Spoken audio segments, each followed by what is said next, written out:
नमस्ते। Tarot with Sitara channel में आप सबका स्वागत है। हेलो फ्रेंड्स, आज हम रीडिंग जो करेंगे वो है राखी, जो कि 19 ऑफ अगस्त 2024 में जो सेलिब्रेट की जाएगी। और इस बार जो राखी है उसका जो शुभ मुहूर्त है फ़िलहाल के लिए वो मॉर्निंग 5 बजे से लेके दोपहर के 1:30 बजे तक राखी नहीं बांधनी है, क्योंकि वो भद्रा काल का टाइम है। भद्रा काल एक शुभ मुहूर्त नहीं होता है, तो 1:30 बजे के बाद ही आप 4 या 4:30 बजे तक राखी जो है अपने ब्रदर और भाई की कलाई पे बांध सकते हैं। तो आज हम रीडिंग करेंगे राखी स्पेशल के लिए। रीडिंग आपके ब्रदर के लिए हो सकती है। तो चलिए शुरू करते हैं। और एक चीज़ और, भद्राकाल बोलते हैं, भद्राकाल स्पेशली उससे कहा जाता है कि जब रावण की जो सिस्टर थी जिसका नाम था सुरूपनखा, तो उसने रावण को भद्राकाल में ही राखी बांधी थी। एज़ पर अगर आप इंटरनेट पे भी सर्च करोगे तो ये आप चेक कर सकते हैं भद्राकाल। तो जिसकी वजह से उस भद्राकाल में राखी बांधने की वजह से रावण का और उनके पूरे कुल को जो है ख़त्म हो गया था, नाश हो गया था। तो वो भद्राकाल का एक टाइम था जो रावण के अंत के लिए उस घड़ी का आना था। तो तब से ये वाला जो मुहूर्त है ये शुभ नहीं माना जाता है। तो आप सबसे रिक्वेस्ट है कि जो राखी है वो आप मॉर्निंग 5 बजे से लेके दोपहर के 1:30 बजे तक 1:30 तक ना मनाएं, अपने भाई की कलाई पर ना बांधें। आप चाहें तो सुबह मॉर्निंग में 4 बजे से लेके 5 बजे के बीच में बांध सकते हैं, या तो दोपहर में 1:30 बजे से लेके 4 साढ़े 4 बजे तक जो है राखी बांध सकते हैं। वो काफ़ी शुभ फल लेके आएगी। तो चलिए शुरू करते हैं ये राखी स्पेशल रीडिंग। सो फ्रेंड्स, आपके सामने यहाँ पे 2 पाइल्स रखी हैं। नंबर 2 जो कि स्काई ब्लू कलर है एंड नंबर 8 जो कि रेड कलर है। आप दोनों पाइल्स में से कोई भी एक पाइल अपने अकॉर्डिंग चूज़ कर सकते हैं। तो देखते हैं आपके भाई के लिए मैसेज स्पेशल राखी के इस पावन त्यौहार पे। गाइस ओके, ये निकलना चाह रहा है फ्रेंड्स। जिन्होंने पाइल 1 मीन्स नंबर 2 चूज किया है,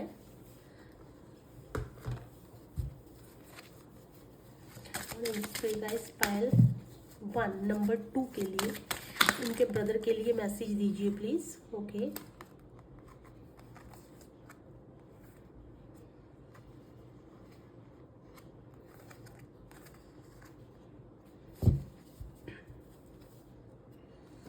ठीक है।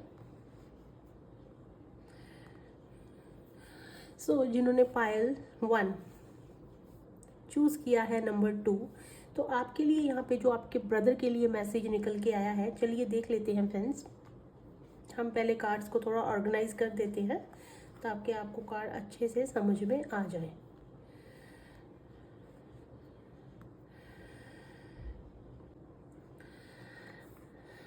सो यहाँ पे पाइल 1 जिन्होंने चूज़ किया है नंबर 2, उनके लिए कार्ड है relationships are about balance.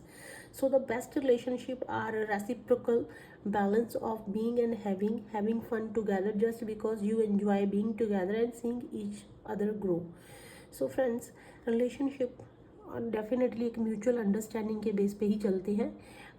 Balance चाहिए होता है बेसिकली एक रिलेशनशिप को चलाने के लिए, दोनों पार्टीज में, सामने वाली भी और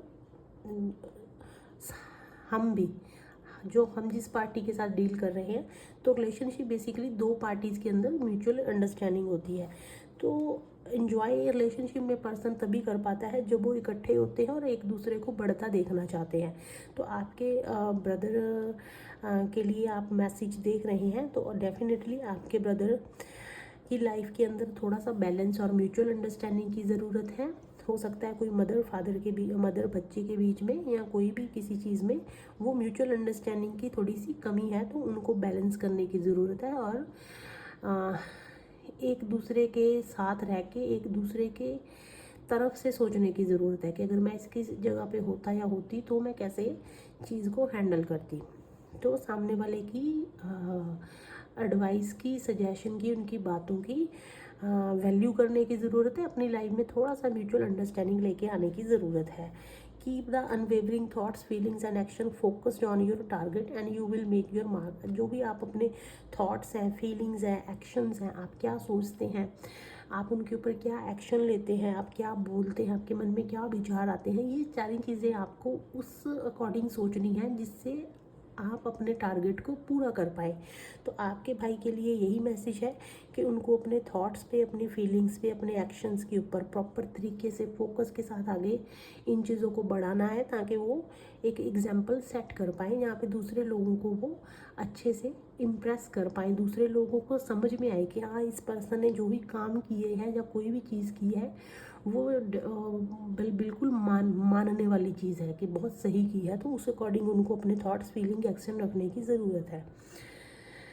ओके, नेक्स्ट कार्ड है express your self through creative activities. तो आपके ब्रदर अगर कहीं पे बिजनेस करते हैं या जॉब करते हैं तो उनको और नए आइडियाज़, नई प्लानिंग के साथ अपने लाइफ में ऐड करने की ज़रूरत है, जिसकी वजह से उनको अपनी लाइफ के अंदर और ज़्यादा ग्रोथ मिलेगी या उनकी ग्रोथ बढ़ेगी।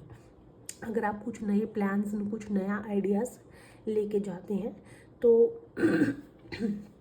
सॉरी, यहाँ पे नेक्स्ट कार्ड है your house hold situation is improving either through a move और हेल्दी चेंजेस इन अकोपेंट्स। तो हो सकता है जिन्होंने पाइल 1 चूज़ किया है उनके ब्रदर की लाइफ में कोई यहाँ पे हाउस होल्ड सिचुएशन है, तो उनकी पर्सनल लाइफ में, फैमिली में कोई ऐसी सिचुएशन है तो वो इम्प्रूव होने वाली है। कंग्रेचुलेशंस, वो इम्प्रूव हो जाएगी, ठीक है, हेल्दी चेंजेस आएंगे। लेकिन उसके लिए आपको क्या करना है, एक तो अगर कोई लाइफ में ऐसी सिचुएशन उनकी ज़िंदगी में बनी हुई है पर्सनल लाइफ में, वहाँ पे म्यूचुअल अंडरस्टैंडिंग की कमी है, तो अगर आप उन्हें समझाते हैं या उन्हें बताते हैं तो आपको उन्हें बताना है कि वो थोड़ा सा सामने वाले पर्सन की तरफ से भी वो सोचे अगर वो उनकी जगह पे होते, क्योंकि हर पर्सन की जो सोच और समझ है वो सेम नहीं होती है। भगवान ने अगर हमें फीचर्स अलग दिए हैं तो डेफिनेटली हमारी सोच भी एक दूसरे से नहीं मिलती है, तो हमें सामने वाले की बातों की, उसकी सोच की भी कदर करनी चाहिए। 100% नहीं सही, लेकिन कुछ हद तक हमें सामने वाले को भी एक्सेप्ट करना आना चाहिए। तो वहाँ पे उनको बैलेंस और म्यूचुअल अंडरस्टैंडिंग करनी है, जिसकी वजह से उनकी हाउस होल्ड जो सिचुएशन है वो इम्प्रूव हो सकती है। अगर आप अपने थॉट्स, अपने फीलिंग्स और एक्शन को अपने टारगेट तक ले जाने के लिए उस तरह से यूज़ करते हैं तो डेफिनेटली आपकी हाउस होल्ड सिचुएशन तो डेफिनेटली इम्प्रूव होगी। आप अपनी लाइफ में प्रोफेशनली, जॉब, बिजनेस जो भी करते हैं उसमें भी आपको ग्रोथ मिलेगी। और आपके लिए मैसेज है कि आपकी house hold situation definitely improve होगी। आपको कुछ नए प्लानिंग, कुछ नए आइडियाज़ अपने काम में ऐड करने की ज़रूरत है। जिन्होंने पायल 1 चूज़ किया है उनके लिए यही मैसेज है कि आपके ब्रदर के लिए कि वो घर में चाहें तो किसी भी शुभ मुहूर्त को देख के एक छोटा सा हवन करवा सकते हैं घर की शुद्धता के लिए, जिसकी वजह से भी आपकी जो सिचुएशन है वो काफ़ी हद तक इम्प्रूव हो जाएगी। और केसर का तिलक अगर आप चाहें तो अपने ब्रदर को केसर का तिलक लगा सकते हैं कल के दिन, जहाँ उन्हें केसर का तिलक लगाना चाहिए। और दूसरी चीज़ है कि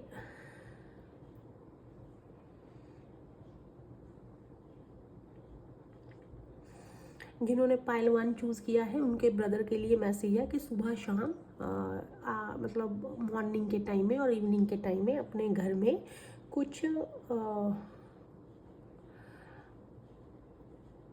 धार्मिक सॉन्ग, जहाँ कुछ जैसे आरती होती है भगवान जी के, कुछ आरती, भजन, ऐसी चीज़ें आप आधा घंटा 1 घंटे अपने घर में चला सकते हैं मॉर्निंग के टाइम में और इवनिंग के टाइम में।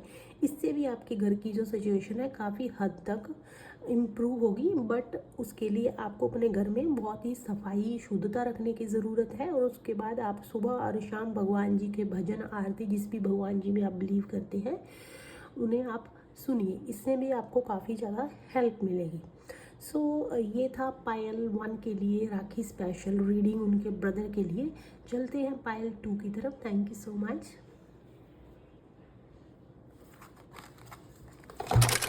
जिन्होंने पायल 2 चूज़ किया है नंबर 8, चलिए देख लेते हैं आपके ब्रदर के लिए मैसेज। गाइस पायल 2 नंबर 8 के लिए कार्ड दीजिए please. Okay God industry guys, जिन्होंने पायल 2 चूज़ किया है। ओके फ्रेंड्स, यहाँ पे 2 कार्ड्स गिरे हैं, एक शायद आपको नहीं दिखा है, लेकिन वो एक कोने में जाके गिरा है, तो मैं उसे भी कंसीडर करूँगी। एक कार्ड और ले लेते हैं। गॉड इंडस्ट्री गाइस पायल 2 के ब्रदर के लिए मैसेज दीजिए प्लीज़। गॉड इंडस्ट्री गाइस पायल 2 के ब्रदर के लिए मैसेज दीजिए प्लीज़। गॉड इंडस्ट्री गाइस पायल 2 के ब्रदर के लिए मैसेज दीजिए प्लीज़। ओके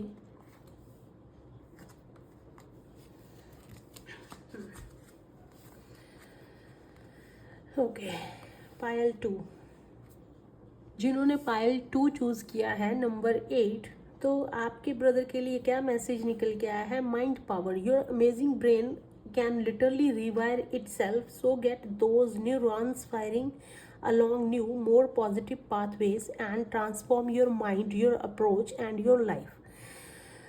ओके तो देखिए माइंड पावर का खेल है, तो हो सकता है जो आपके ब्रदर हैं उनकी लाइफ में कहीं ना कहीं वो उनके थॉट्स हो गए, या उनका जो माइंड है वो इतना ज़्यादा स्ट्रॉन्ग नहीं है चीज़ों को लेके, वो बहुत ज़्यादा उस स्ट्रेंथ तक नहीं सोचते हैं। तो यहाँ पे है कि आप अपने ब्रेन को एक बहुत ही अमेजिंगली दोबारा से ऑर्गेनाइज कर सकते हैं, दोबारा से व्यवस्थित कर सकते हैं। कैसे कर सकते हैं? इसका मतलब है कि अगर बहुत ज़्यादा नेगेटिविटी आपकी लाइफ में है, नेगेटिव थॉट्स हैं, आप चीज़ों को पॉजिटिव वे में सोच ही नहीं पा रहे हैं, तो हो सकता है, कैसे हो सकता है कि सो get those neurons firing along new. Neurons होते हैं बेसिकली जो हमारे माइंड में और शरीर के बीच में सूचना देते हैं, दोनों के बीच में जो है सूचना देने का काम करते हैं। तो बेसिकली उनको एक पॉजिटिव मार्ग की तरफ, पॉजिटिव चीज़ों की तरफ अगर आप मोड़ देते हैं, उन्हें पॉजिटिव चीज़ों की तरफ लगा देते हैं, तो आपकी लाइफ में पॉजिटिव ट्रांसफॉर्मेशन होगा। आपके जो वे हैं वो चेंज हो जाएंगे, आपकी लाइफ की पूरी अप्रोच चेंज हो जाएगी। अगर आप उन्हें कमांड देते हैं कि अब आपको पॉजिटिविटी की तरफ ही जाना है, चाहे आपको नेगेटिविटी कितना भी घेर ले, तो ये मैसेज निकल के आया है। रिसेप्टिविटी का मैसेज है, allow yourself to receive, this will increase your intuition energy and ability to give to others. तो आपको अपने आप को रिसीव करने की एनर्जी में रखना है कि यूनिवर्स अगर आपको कोई चीज़ दे रहा है तो आपको वो चीज़ लेनी है। This will increase your intuition energy ability to give others. इससे आपकी इंट्यूशन एनर्जी तो इंक्रीज होगी, सामने आप दूसरे लोगों को भी देने की जो एबिलिटी है वो आपकी बढ़ेगी। तो रिसीव की एनर्जी में आपको रहना है। ये क्यों आया है कार्ड? क्योंकि इसके नीचे फर्टिलिटी का कार्ड है। It is the perfect time for you to start new project, access new ideas and give birth to new conditions. तो देखिए हो सकता है आपकी ब्रदर की लाइफ के अंदर अगर वो प्रेगनेंसी चाहते हैं किसी भी तरह से, तो वो इस टाइम पे उसे रिसीव कर सकते हैं। उन्हें डेफिनेटली उसका जो है पॉजिटिव जो है रिज़ल्ट मिलेगा अगर वो चाहते हैं। अगर उनकी लाइफ में प्रेगनेंसी को लेके कोई ऐसी प्रॉब्लम्स आ रही है तो डेफिनेटली उनको अभी ट्राई करना चाहिए, क्योंकि अभी यूनिवर्स जो है आपको उस एनर्जी में आपको सबसे पहले लेके आना है अपने आप को भी। अगर आपको कोई भी ऐसी चीज़ है तो आपको उसे रिसीव करना है। इससे आपकी लाइफ के अंदर ग्रोथ होगी और दूसरों को देने की एबिलिटी भी आपको बढ़ेगी। आपको उस हद तक ग्रोथ मिलेगी कि आप जो है दूसरों को देना शुरू करेंगे और ज़्यादा। देखिए उससे अगर आप चीज़ों को रिसीव करने की एनर्जी में हैं, उन्हें एक्सेप्ट करते हैं, उस सिचुएशन को, उन चीज़ों को जो भी यूनिवर्स आपको देना चाहती है, अगर आप रिसीविंग एनर्जी में है तो आपकी ग्रोथ तो होएगी ही, पर्सनल और प्रोफेशनल, और आपके अंदर वो एबिलिटी आएगी, आपको इतनी ग्रोथ दी जाएगी कि आप दूसरों को जितना बांटेंगे आपको उतना आपकी लाइफ में बढ़ती जाएगी वो चीज़। अब फर्टिलिटी का कार्ड सिर्फ बेबीज़ के लिए नहीं होता है। आप कोई भी, अगर आपके ब्रदर कोई नया प्रोजेक्ट शुरू करना चाहते हैं, कोई नया बिजनेस करना चाहते हैं, जॉब चेंज करना चाहते हैं, जहाँ प्रेगनेंसी के बारे में भी सोच रहे हैं, फैमिली बढ़ाने की सोच रहे हैं, तो वो कर सकते हैं, लेकिन उनमें उनको एनर्जी रिसीविंग मोड में रखनी होगी। ओके सो अनडाइंग लव है। The love you have shared is eternal regardless of situation.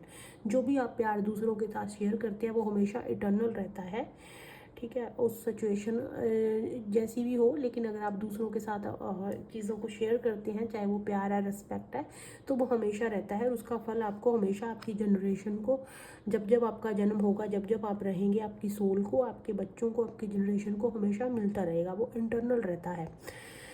तो आपके ब्रदर के लिए यहाँ पे मैसेज ये है, सबसे पहले तो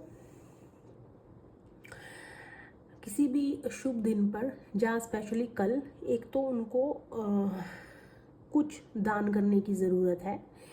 और जो बर्ड्स होते हैं स्पेशली, या एनिमल्स होते हैं, उनको खाना खिलाने की ज़रूरत है। अगर कहीं पे ऐसी कोई जगह है जहाँ पे आप पक्षियों के लिए दाना डाल सकते हैं, कुछ जानवरों के लिए खाना रख सकते हैं, तो वो आपके ब्रदर कर सकते हैं।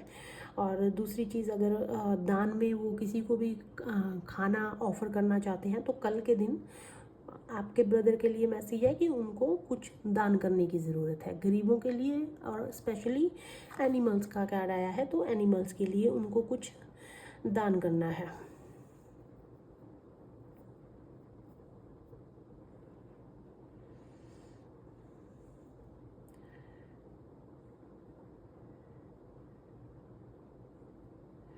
और अगर आपके ब्रदर की लाइफ में कोई भी प्रेगनेंसी को लेके या कोई सिचुएशन ऐसी है जहाँ पे उनका काम नहीं बन रहा है, कोई भी उनका बिजनेस, जॉब, कोई भी हो सकता है, वो नहीं बन रहा है, तो उसके लिए भी यही मैसेज है कि वो स्पेशली कल के दिन के लिए, या अदरवाइज़ अगर वो कल कर सकते हैं तो वो काफ़ी अच्छा है। अगर भाई वो किसी भी ऐसे दिन पर, शुभ दिन में जाके पक्षियों के लिए और एनिमल्स के लिए, और जो भी गरीब लोग होते हैं, आप उनके लिए कुछ भी दान और खाना उन्हें ऑफ़र कर सकते हैं। इनसे उनकी जो सिचुएशन है उसमें काफ़ी ज़्यादा इम्प्रूवमेंट आएगी। और माइंड पावर का कार्ड है, तो उनके अगर नेगेटिव थॉट्स आते हैं किसी भी चीज़ को लेके कि ये काम नहीं बनेगा, ये नहीं होगा, तो वहाँ पे भी उनको अपने उस माइंड के नेगेटिव चीज़ों को पॉजिटिव वे में लगाने की ज़रूरत है, जिसकी वजह से भी आपकी जो अंदर की एनर्जी है वो रिसीविंग मोड में चली जाएगी। अगर आप अपने माइंड को पॉजिटिव रखते हैं, तो फिर आपकी एनर्जी ऑटोमेटिकली रिसीविंग मोड में जाएगी। सो पायल 2 ये था कल राखी स्पेशल के लिए आपके ब्रदर के लिए message. Thank you so much, God bless you.